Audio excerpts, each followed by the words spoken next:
Welcome to Mama Tess Channel. Sa kauna-unahang pagkakataon, magkakaroon kami ng Boodle Fight. It's Friday po, so hindi kami lumabas. Tapos, yung anak ko, pauwi ng Pilipinas. Huwag mo na dun sarahan, ang init.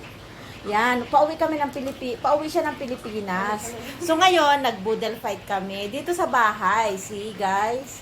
Uy, ang ganda naman. First time naming mag-boodle fight. So meron pa dong baboy na piniprito. Bawal ba kayong baboy?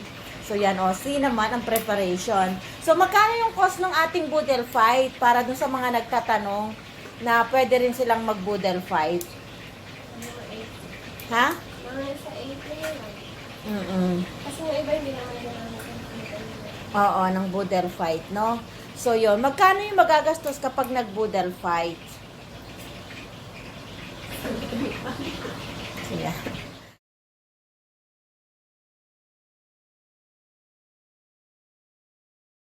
Dapat i-live. Dito, be. Masikip na dyan, Hindi okay ako kunin. Hindi ako na. Okay na dito, te. May space. Parang nadudulas-dulas yung puan.